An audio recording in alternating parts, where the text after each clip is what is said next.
4 महीने पहले एक सिमिलर केस हुआ था। एक ऐसा केस जिसके अंदर एक लड़की की लाश मिली थी, which is a physical evidence. 4 महीने is not really that long back. और ना ही कहीं पे मैंने कहा कि डिटेक्टिव अभिजीत ने उस केस में खुद को इन्वॉल्व किया था। उसने अभी तक उस केस को नहीं देखा था। What if he looks into the case और उससे कोई दूसरा तरीका, कोई दूसरा पैटर्न मिलता। उस शाम एक्चुअली में उस सुबह सुरभि जो है वो स्कूल का बोल के निकली थी, पर फिर कहीं और चली गई। वो जहाँ पे भी गई हो, जैसे भी गई हो, it all comes under the physical realm. लेकिन उसके बावजूद एक ऐसा detective who could have been better at solving and tracing back physical evidences, उसे चूज नहीं किया गया है। क्योंकि जो रास्ता चूज हुआ है with total of 2205 votes is of detective Pranav, on the basis of कि ये केस आंखों के सामने नहीं, बट व्हाट इफ मन में होने वाले किस्सों से और छुपी हुई बातों से सॉल्व हो।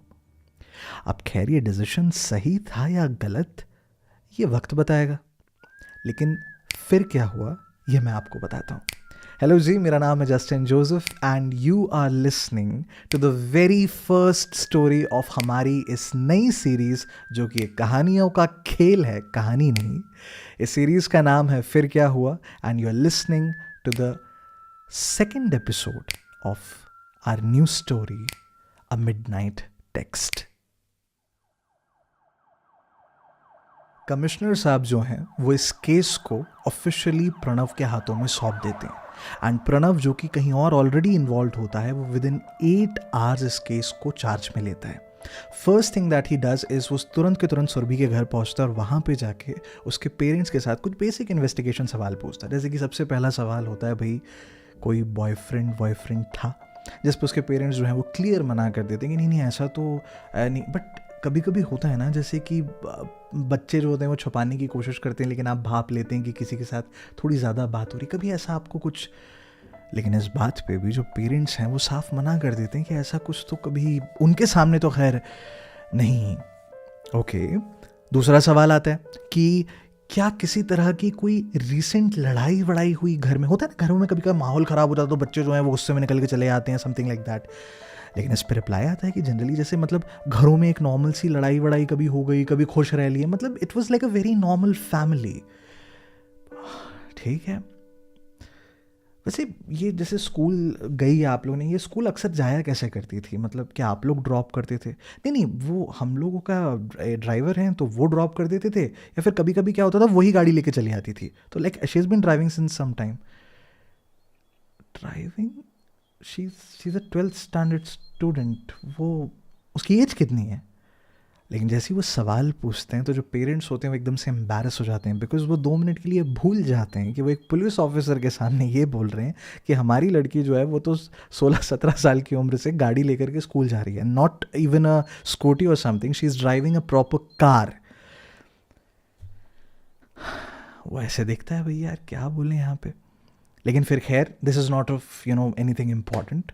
वो सही सवाल पे दोबारा से आते हैं कि हाल फिलहाल में was she under any sort of stress, like not about घर? कभी आपको ऐसा लगा कि वो खाना नहीं खा रही किसी बात से, या फिर उसको भूख नहीं है, वो बैठी है तो टेंशन में है, वो कहीं खोई खोई सी रहती है?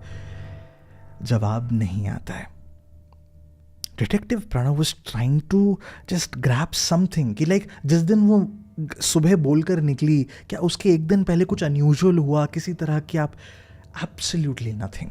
प्रैक्टिकली प्रणव ये पकड़ने की कोशिश कर रहे थे कि is this a case towards kidnapping, is this a case towards कि किसी लवर के साथ भग गई है, इज दिस अ केस कि घर में कोई लड़ाई हो गई और वो लड़की ही भग गई है। कुछ समझ नहीं आ रहा था। बट एनी हाउ जितनी उसको बेसिक बातें पूछनी थी, करनी थी, उसने वहां पर करी। करने के बाद तुरंत के तुरंत वो सुरभि के स्कूल की तरफ निकलता है। स्कूल पहुंचता है, and while he is entering the school and while he is going towards the parking area and everything, Pranav कुछ ऑब्जर्व करता है। अब स्कूल के अंदर एंटर करने के बाद प्रणव भाई साहब जो हैं वो सबसे पहले जाकर के प्रिंसिपल साहब से मिलते हैं, because obviously is the authoritative figure, right. उनके साथ सुरभि से रिलेटेड बेसिक बातचीत करी जाती है, like understanding her track record in the school कि वो किस टाइप की एक स्टूडेंट थी.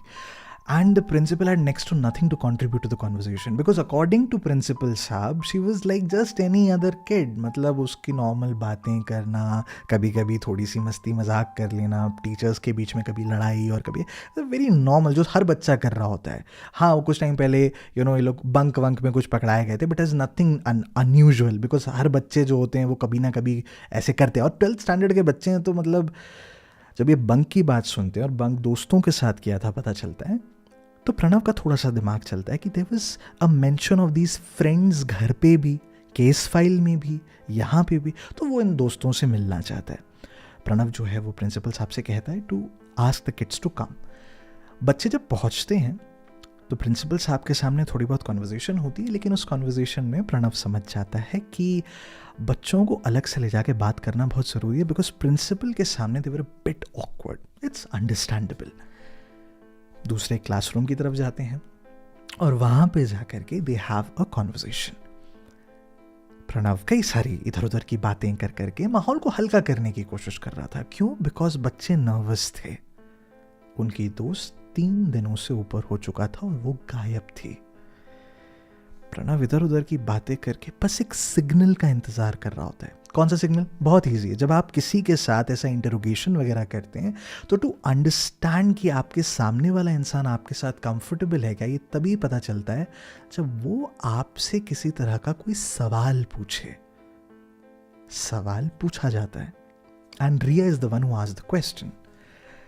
सवाल होता है कि sir if you don't mind, I was like looking up on the internet and मुझे सब पता चला कि अगर ऐसे मिसिंग केसेस में and specially if the victim is a girl और लाइक वो पहले के लाइक 3 दिनों में नहीं मिलती है तो देयर इज़ अ चांस कि लाइक शी, और वो ये बोल रही होती है और उसकी आवाज़ हल्की हल्की सी भरने लगती है. प्रणव समझ जाता है कि लड़की क्या बोलना चाह रही है. ए प्लीज़ ऐसे फालतू की बातों को ना डोंट लाइक जैसे स्टैटिस्टिक्स वाली जो बातें होती है ना, you should never solve a case by these things. Many a times आपको केस के अंदर जब आंसर निकल के आता है तो वी रियलाइज कि और इतना बड़ा पहाड़ तो ज़्यादा हुआ कुछ नहीं है. So don't think like that. Okay, just relax and let us see what. Pranav भी नॉर्मल करने की कोशिश करता है, पर वहाँ जितने होते हैं सबको पता होता है कि गड़बड़ तो हुई है कुछ ना कुछ, नहीं तो अचानक से एक लड़की यूँ गायब हो जाए. और खैर बातचीत थोड़ी और आगे बढ़ती है और इतने में रिसेस की घंटी बजती है. अब इन लोगों का क्या, इंट्रोगेशन को भी अब टाइम हो चुका था. अब वो कहते हैं नहीं आप लोग जाके खाना खा लो. तो बच्चे जो होते हैं वो पूछते कि नहीं आपको कुछ और, नहीं विल टॉक लेटर, अभी you please go and have some food करके बच्चों को रिसेस करने के लिए भेजा जाता है. एंड प्रणव भाई साहब जो हैं वो वापस प्रिंसिपल के ऑफिस की तरफ जाते हैं. प्रिंसिपल ऑफिस में जाते ही साथ सबसे पहले वो कुछ टीचर्स को बुलवाते हैं, स्पेशली द टीचर्स जो इनको क्लासेस में पढ़ाया वगैरह करते थे.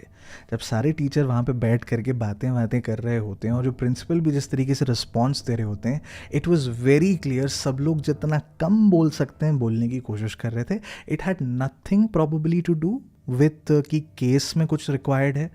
It had everything to do with कि जैसी पुलिस का नाम आ जाता है ना तो everybody wants to have a distance कि कहीं गलती से केस वेस में हमारा नाम तो कुछ नहीं हो जाएगा, इधर उधर की बातों का इंतजाम हम पे तो नहीं आ जाएगा. Everybody wanted to maintain some distance with the police. अब time is crucial in this case. Pranav भी एनी हाउ वो सबको डिसमिस करता है क्योंकि उसको कुछ भी यूज़फुल वहाँ पे ढंग का मिल नहीं रहा था. बट वाइल डिसमिसिंग उनमें से एक टीचर थी वैशाली मैम. वो उन्हें 2 मिनट के लिए रोकता है आउटसाइड द प्रिंसिपल्स ऑफिस और वहाँ पे वो मैम से पूछता है कि आई एम रियली सॉरी. मैं आपसे अंदर इसलिए नहीं पूछा because you take tuitions right like for school. और जब ये बोलती है तो वैशाली मैम थोड़ी सी नर्वस हो जाती है. एक्चुअली में स्कूल्स का एक नियम होता है कि जो स्कूल की टीचर्स होती हैं they can not take tuitions of the kids who are going to that school and specially if you are teaching that kid. हाँ मतलब टीचर्स लेती हैं भाई, अब बेचारों को उतनी सैलरी नहीं मिल रही जितनी मिलनी चाहिए एक टीचर को, तो इंसान अपने अपने सेकेंडरी इनकम सोचता है. लेकिन जैसे वो ये बोलती है तो प्रणव इमीडिएटली काम करने, listen I have nothing to do with it, मैं आपसे एक पर्सनल कन्वर्सेशन करना चाह रहा था. जैसे जब ये ट्यूशन्स वगैरह में आपके पास आती है तो आपने कभी नोटिस किया है इसके साथ में कभी कोई लड़का हो या इसका कोई ज़्यादा दोस्त हो जिसको ज़्यादा पता हो इस केस वेस के बारे में? तो मैम ऐसे थोड़ा सा सोचती हैं नहीं, मतलब जितने टाइम तक शी वॉज विथ मी ऐसा तो कभी मतलब रहा नहीं.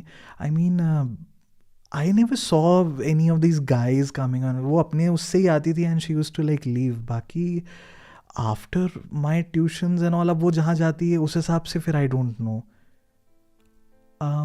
अभी जहाँ जाती है मतलब आपके ट्यूशन में नहीं आती वो? नहीं नहीं, वो तो लास्ट ईयर तक मेरे यहाँ पे आती थी and then I think 11th के एंडेड में and then in 12th specially वो उसने कम्प्लीटली लीव कर दिया था एंड 12th में कहीं और जाती है. आई मीन आप उनके पेरेंट्स से पूछ सकते हैं. या ओके, प्रणव जो है वो मैम को बाय कहता है बिकॉज अभी अभी मैम ने एक ऐसी चीज़ कही थी जिससे प्रणव के दिमाग की सारी घंटियां बज चुकी थी. According to the parents of Surabhi वो वैशाली मैम की ट्यूशन में जाती थी but according to ma'am 12th standard में उसने अपना ट्यूशन ही बदल लिया था. She was going some place else. तो ट्यूशन की फीस कहां पे दी जा रही थी? कहां जा रही थी वो उतने वक्त के लिए? क्या वो किसी दूसरे ट्यूशन जा रही थी या क्या करें? क्योंकि this was something very critical for the case. वो अंदर प्रिंसिपल रूम में आता है कुछ बात करने के लिए कि इतने में जो प्रिंसिपल होते हैं वो उसको इन्फॉर्म करते हैं, sir just wanted to let you know that the parents of the kids have been informed. तो वो कुछ टाइम में आपने फ़ोन लगाया क्या पेरेंट्स को? जी वो अब आपने इंटरोगेशन वगैरह भी चल रहा है तो अरे तो भाई मैं तो did I try to harass any kid और समथिंग लाइक दैट? आपने पेरेंट्स को भी क्यों इन्वॉल्व किया? Sir it is kind of like mandatory for the school to tell the parents that उनके बच्चों को police interrogate. I hope you know you not wrong but it's आप समझ रहे हैं अभी पेरेंट्स आएंगे and then they will be like कि आप हमारे बच्चों, then they will try to get the lawyers. We don't have that much time sir. You should. Pranav यहाँ पे ऐसे खड़ा होता है पर इतने में जो प्रिंसिपल साहब होते हैं वो रिटर्न बोल पाते हैं, listen sir I don't think I have done anything wrong. Okay I as a principal have to follow the law. If the parents tomorrow come and ask me कि आपने बच्चे जब इंटरोगेट हो रहे थे तो आपने हमें बताया नहीं, द पुलिस वाज कमिंग, कि आपकी रिस्पॉन्सिबिलिटी नहीं बनती, then what should I do? I was just following what needs to be done. Sir ji if you were following what needs to be done तो मुझे एक बात बताइए, एक लड़की जो है वो 16-17 साल की उम्र में कार लेके आपके स्कूल में आ रही है, कार अलाउड है आपके यहाँ पे बच्चों को लाना? Please don't talk about this stupid laws in front of me. Pranav जब इस तरीके से भड़कता है तो प्रिंसिपल अचानक से चौंक जाते हैं बिकॉज इट वॉज ट्रू. अगर सुरभि वो कार लेकर आ रही थी तो it was not allowed. In that entire time जब प्रणव स्कूल से वहां तक आ रहा होता है ही नोटिसेस दैट वो जो पार्किंग स्पेस होता है वहां पे टीचर्स पार्किंग स्पेस लिखा होता है. तो अगर टीचर का पार्किंग स्पेस था तो ये गाड़ी रखती कहाँ थी? वहाँ पे. वहाँ रखना अलाउड क्यों था? इसके लिए एक्सेप्शन क्यों था? बच्चों से जब बातचीत हुई थी तो उस बातचीत में बाहर निकल के आया था कि बच्चों को क्लियर कट अलाउड नहीं है, मैक्स टू मैक्स एक स्कूटी अलाउड होती है जिसमें भी परमिशन और बहुत कुछ लगता है. Then why a special treatment for the Surabhi? Because her parents were rich या फिर कुछ और? एनी हाउ जैसे ही वो ये बात करते हैं Pranav now realises there is absolutely nothing of value कि इस समय वो इस इंसान के साथ बहसबाजी करें. बिकॉज एक बारी पेरेंट्स स्कूल में आ गए they will not allow the kids to have a proper conversation. He needed to talk to the kids because वो काफ़ी कंफर्टेबल हो गए थे and there is probably something that he can take out. Recess इतने में ख़त्म होता है एंड इमीडिएटली वो चारों को वापस बुलाया जाता है. बच्चे जैसे ही वापस आते हैं प्रणव भाई साहब जो हैं वो थोड़े अलग एंगल से केस को लेके जाते हैं कि वो एक्चुअली मैं उसकी पढ़ाई एंड ऑल वगैरह सबसे बात कर रहा था बाकी मैम से, तो मुझे पता चला कि वो स्कूल की जो वैशाली मैम है उनके वहाँ पे शायद ट्यूशन जाती थी ना, तो कभी नहीं सर वो लास्ट ईयर तक वहाँ पे जाती थी. लास्ट ईयर से मतलब फिर वो कहाँ जाती है? सर वो हमारी कोचिंग में आती है, मतलब 12th में उसने चेंज कर लिया था नाउ वो. Okay, why exactly sir? अब पढ़ाने का सर स्टाइल शायद यहाँ का ज़्यादा उसको बेटर लगा होगा, तो सर मतलब उसने okay. And what's the fees in your coaching? Coaching की फ़ीस बताई जाती है, और जहाँ तक उसकी कॉन्वर्जेशन का एक हिसाब रहता है, भाई वो मैम की ट्यूशन का फीस इनके कोचिंग के जितना तो होगा नहीं, या फिर इतना ही था? देन फिर इस कोचिंग में क्यों गई वो? और एक ट्यूशन से अगर बच्चा दूसरे ट्यूशन में ही स्विच कर रहा है, तो इसमें घर में छुपाने वाली क्या बात है? एनी हाउ, पेरेंट्स आने वाले थे, टाइम कम था यार। Don't take it any other way, ठीक है? होता है generally, like most of the times होता है, और उसमें कुछ गलत भी नहीं है, because at the end of the day दोस्त है ना जो आपको सबसे ज़्यादा समझते हैं।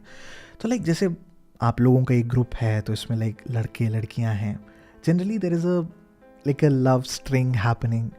तो कभी आप में से किसी का ऐसा रहा कि लाइक सुरभि के कभी, तो बच्चे जो होते हैं वो साफ मना कर देते हैं कि सर यहाँ पे तो सर वो फ्रेंड्स वाला ही माहौल चलता था, कि मतलब मस्ती मजाक चल रहा है। अब अगर मैं थोड़ा लोकल बोलूँ तो मतलब नहीं है बकैती चल रही है करके, तो कुछ ऐसा था नहीं कभी पक्का, मतलब like this absolutely nothing like that. नहीं सर, तो कभी लाइक ऐसा बाहर कहीं, लाइक जैसे आपने बोला उसके कुछ और भी फ्रेंड्स थे, तो कभी आपको ऐसा लगा कोई और बॉयफ्रेंड है उसका, या कोई किसी के साथ वो ज़्यादा मिलती हो, she is interested in someone और समथिंग लाइक दैट?